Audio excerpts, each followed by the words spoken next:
오늘은 음식의 영적 분별력, 음식의 영적 분별력이라는 제목으로 말씀을 상고합니다. 우리 사람은 영혼 몸으로 이루어졌기 때문에 영혼은 우리가 보이지 아니하는 이러한 세계이기 때문에 그것은 이제 영적으로 우리가 잘 분별해서 살아야 되는데, 이제 문제는 우리의 육은 물질로 이루어져 있기 때문에 물질이 필요합니다. 그래서 육체를 위한 물질적인 에너지가 필요해요. 그걸 우리가 음식이라고 말하는데, 여기 제사에도 바로 음식을 먹는 규정이 있습니다. 그래서 이제 오늘 본문에 보면 이 제사장들이 음식 먹는 규례에 대해서 하나님이 이제 자세하게 오늘 본문에 말씀했어요. 그런데 그러면 제사장이 아닌 일반 백성은 그것에서 자유하냐? 그렇지는 않아요. 레위기에 보면 모든 그 음식에 대해서 정한 것과 부정한 것을 구별해 놨어요. 그렇기 때문에 음식의 분별을 해서 먹어야 된다는 것을 일반 백성들도 말씀했어요. 더구나 이제는 제사제도가 없어진 오늘날 우리 교회와 성도들은 뭐 목회자든지 성도든지 전혀 구분이 없어요. 음식에 대해서는 이제 똑같은 영적 분별력을 가지고 우리가 살아야 되는데, 과연 어떻게 하면 좋으냐? 이것을 오늘 본문에서 말씀하고 있어요. 그래서 우리는 이 세 가지로 오늘 그 영적 분별력을 가지고 음식을 하나님이 원하시는 뜻대로 우리가 잘 사용해야 된다는 겁니다. 첫째, 8절부터 11절까지 보면 술의 절제와 영적 분별력을 말씀했어요. 어제 우리가 미리 이 말씀을 잠깐 나눴는데, 왜 첫째 아들, 둘째 아들 두 제사장이 향로에 불을 붙여서 향을 피우려고 하다가 즉사했느냐? 그 문제를 우리가 어제 미리 이 본문 가지고 살펴봤는데, 하나님께서 그 사건 이후에 바로 이렇게 말씀을 주셨는데, 포도주와 독주를 금해야 된다 하는 규정을 말씀을 했거든요. 그래서 그것이 그들이 이 술에 취해서 이런 분별력이 없어지는 바람에 하나님의 불을 가지고 성소로 하나님의 전으로 들어가야 된다고 하는 영적 그러한 그 마음의 깨달음이 없었구나 하는 걸 우리가 알 수가 있어요. 근데 여기에 포도주와 독주라고 이렇게 두 가지로 분리를 해놨는데, 포도주는 그 독하지 않은 그러한 가벼운 음식으로서 먹을 수 있는 것을 의미하고, 독주라는 것은 그것을 더 이제 더 독하게 이렇게 도수를 만들어서 그건 그야말로 취하는 술이에요. 그래서 이 포도주는 이 히브리 원어로 야인이라고 해서 생활 속에서 먹는 거예요. 도수는 물론 있지만, 그러나 그것은 크게 사람의 그 마음을 무너뜨리지 않는데, 여기서 독주라고 하는 것은 이제 단어가 달라요. 쉐카르라고 그러는데, 이 쉐카르라고 하는 독주가 이 샤카르라는 단어에서 나왔거든요. 이 샤카르라는 단어는 뭐냐면 취했다라는 뜻이에요. 그러니까 그 독주는 알코올 성분이 너무 높아서 사람이 먹으면 완전히 그 술에 취해버리는 건데, 지금 그 두 가지를 이렇게 제사를 드리러 온 사람은 이걸 두 가지 다 금해야 된다. 일단 그렇게 일상생활과 제사는 다른 것이다. 하나님 앞에 예배를 드리는데 일상생활과 같은 그런 생각으로는 안 된다는 거예요. 그래서 예수님도 가르쳐 주셨잖아요. 신령과 진정으로. 그러니까 성령과 진리로 하나님 앞에 예배 드려야지 일반 생활하는 그런 마음 자세로 예배 드리는 건 안 된다는 거예요. 그래서 바로 여기에서 큰 실수가 있었구나라는 것을 우리가 깨달을 수가 있고, 그리고 이제 그 뒤에 바로 이어서 뭘 말씀하고 있냐면 모든 음식은 두 가지로 구분이 된다는 거예요. 거룩한 것이 있고 속된 것이 있다. 또 정한 것이 있고 부정한 것이 있다. 이렇게 구별해야 된다는 거예요. 이것은 이제 일반 음식까지도 다 구분해서 동물도 먹을 수 있는 동물이 있고 못 먹는 동물이 있는 거예요. 그렇게 구분을 해 주셨어요. 그러면 이것이 오늘 신약 시대까지 그대로 이어져야 되는 거냐? 그건 아니에요. 왜냐하면 구약 시대에는 제사 제도가 있고 또 일반 백성들도 하나님 앞에서 이 신앙 훈련을 하기 위해서 먹을 수 있는 것, 먹을 수 없는 것을 구별해 주신 거기 때문에 이제 복음으로 그 모든 율법적인 의식은 다 예수님이 이루어 놓으셨기 때문에 더 이상 의무가 없어요. 그래서 사도 바울도 고린도 교회가 그런 음식 문제 때문에도 시험이 됐잖아요. 그래서 어떤 사람은 먹어도 자유로운데 또 어떤 사람은 그거 남이 먹는 문제 가지고 자기가 시험 받아가지고 그렇게 문제가 있었잖아요. 그러니까 모든 음식은 감사함으로 먹으면 상관이 없다는 거예요. 신약 시대에서는. 그런데도 아직 구약적인 그런 의식 가지고 있는 신자는 저거 정하지 않는 건데 라고 먹는 걸 보고 시험 받는다. 그럴 때에는 그 약한 자를 위해서 먹어도 되는 거지만 그 약한 자를 위해서 절제해 주는 것이 성도의 덕이다. 이렇게 가르쳐 주셨어요. 이와 같이 우리는 영적으로 분별을 해야 되는 거예요. 이건 절대적으로 먹으면 안 되는 게 없어요, 지금은. 그러나 믿음이 약한 사람이 믿음이 자유로운 사람의 그 모습을 통해서 시험받는다면 영적으로 그런 걸 분별해서 절제해 줄 수 있는 그런 힘이 중요하다. 그 말입니다. 그리고 술은 그래서 먹지 말아야 되는 거예요. 성경에 술은 그냥 쳐다보지도 말라고 그랬잖아요. 가까이 가지도 말라고 그랬고. 그것은 아무든지 사람에게는 아주 해독 큰 독이 되기 때문에 술이 사람을 먹어버리면 그때부터 사람 노릇을 못해요. 그래서 실패한 인생들이 너무 많아요. 그렇기 때문에 왜 교회에서 술 먹지 말라고 하냐, 술 먹지 말라고 하는 데가 어디 있냐 그랬는데 술 먹지 말라고 할 정도가 아니라 술은 가까이 가지도 말, 쳐다보지도 말라고 그랬어요. 그런 해로운 부분을 우리가 굳이 절제하지 않는다면 신앙생활에 큰 해가 된다는 거예요. 두 번째가 12절부터 15절에 보면 보장된 소득이라는 말씀을 해주셨어요.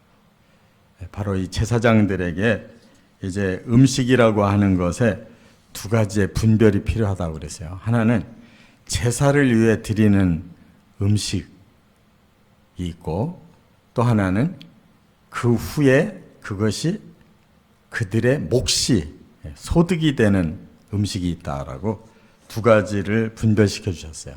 그러니까 이들은 헌신자이기 때문에 따로 농사나 목축업을 못해요. 그냥 오직 하나님 성전에서 일하는 것으로 평생을 살아야 돼요. 그럴 때 예식을 제물을 가지고 예식을 할 때 온전히 태워서 바치기도 하지만 그 중에 일부 제물은 그 제사장들로 하여금 먹으라고 그랬고 그 아들들에게도 그걸 나눠주라고 그랬거든요. 그 말은 뭘 의미하느냐? 하나님이 제단에 올려졌던 것을 태우지 않고 그 일부를 남겨서 그걸 제사장들의 몫으로 주신 거예요. 여기에서 보면 이 소득이라고 하는 말로 13절, 14절, 15절에 말씀했는데 이건 원어로 호크라고 그래요. 호크라는 말은 몫이라는 거예요. 그건 너의 몫이다.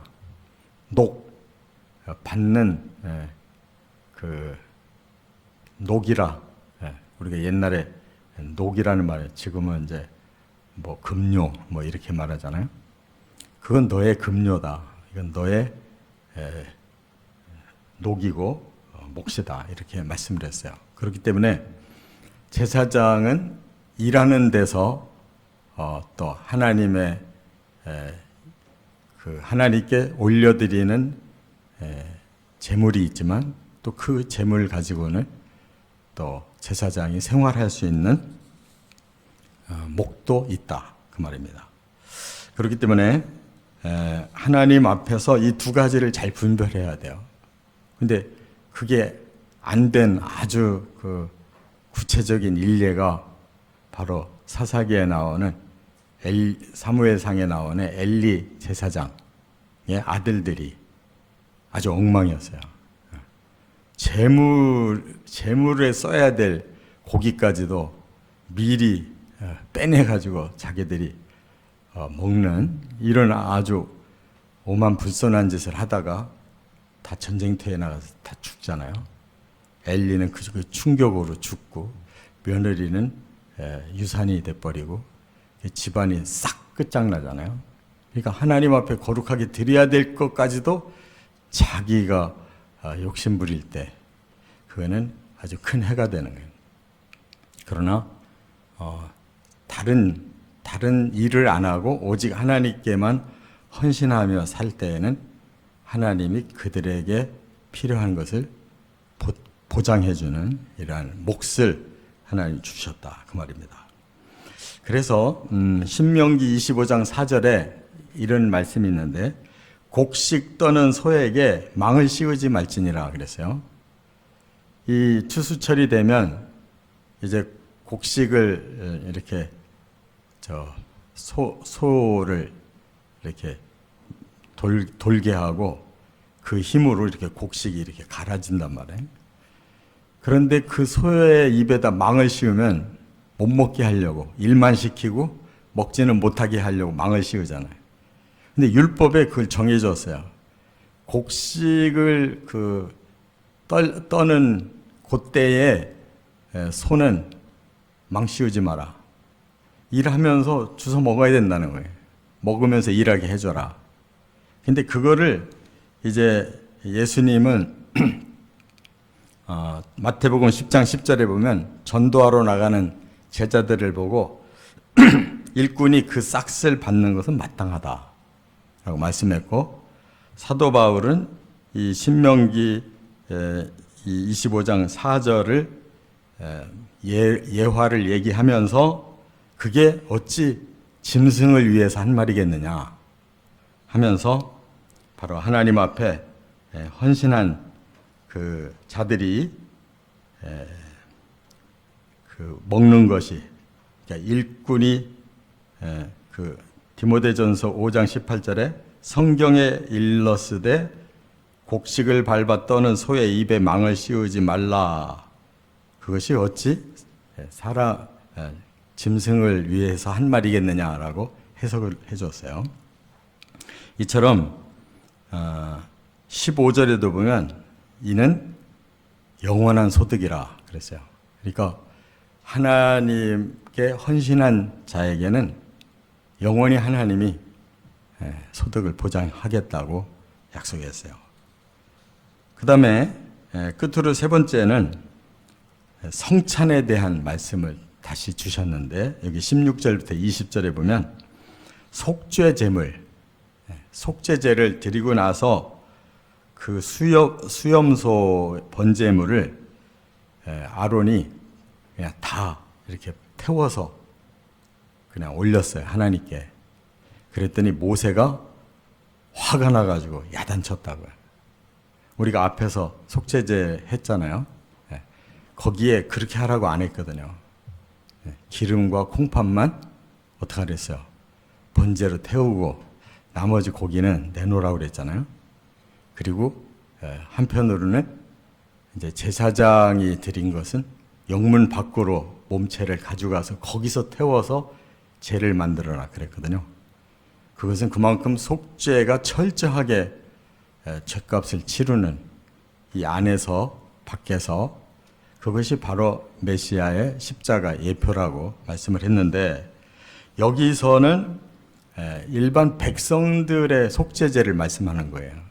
일반 백성들의 속죄제는 그 몸체를 바깥으로 가져가라고 안 했고, 안에서 제사장들, 헌신자들이 모여서 먹으라고 그랬어요. 모여서 먹는 것은, 그 성전 뜰에서 모여서 먹는 것은 성찬을 말하는 거예요. 성찬. 그게 제사장들의 사명이에요. 그것은 바로 출애굽기에 죽음이 지나갈 때 바로 가족들이 문 설주 임방에 피 바르고 그 안에서 양 잡아서 구워서 밤새도록 먹고 있어라. 그게 지금 구원의 과정이란 말이에요. 그걸 하나님 명령하셔서 순종한 자들은 죽음이 넘어갔단 말이에요. 예수님도 바로 요 속죄제의 제물을 가지고 이렇게 제사장들이 앉아서 공식적으로 성찬을 하라고 하는 이 말씀을 아시고 십자가 전날 저녁에 제자들 불러서 만찬을 하면서 떡과 포도주 가지고 내가 너희를 위해 찢기는 살이다, 내가 너희를 위해 흘리는 피다라고 먹고 마셔라 그랬거든요. 이 성찬을 말하는 거란 말이에요. 그러니까 우리들이 똑같은 포도주와 똑같은 떡을 가지고도 우리의 일상의 음식이기도 하지만 하나님 앞에 구원받은 성찬에 대한 깨달음과 감사란 말이에요. 그래서 초대교회 때는 예배와 공동 식사가 이어지는 거예요. 떡을 떼며. 이거는 예배를 드리고 2부 순서가 공동 식사예요. 성찬을 겸한 공동 식사.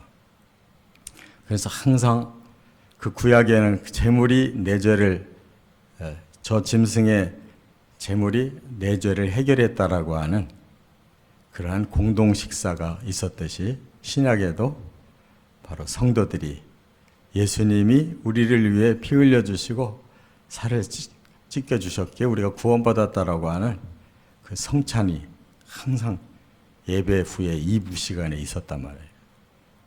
그래서 바울 서신에 그것이 부작용이 났단 말이에요.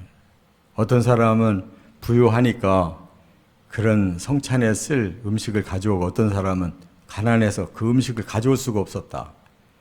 그러면 공평하게 나눠서 같이 먹는 시간을 가져야 되는데 음식 가져온 사람 지가 먼저 먹고 술이 취하도록 되고 가난한 사람 먹을 게 없어서 성찬에 참여를 못하고 이런 일이 어떻게 있냐.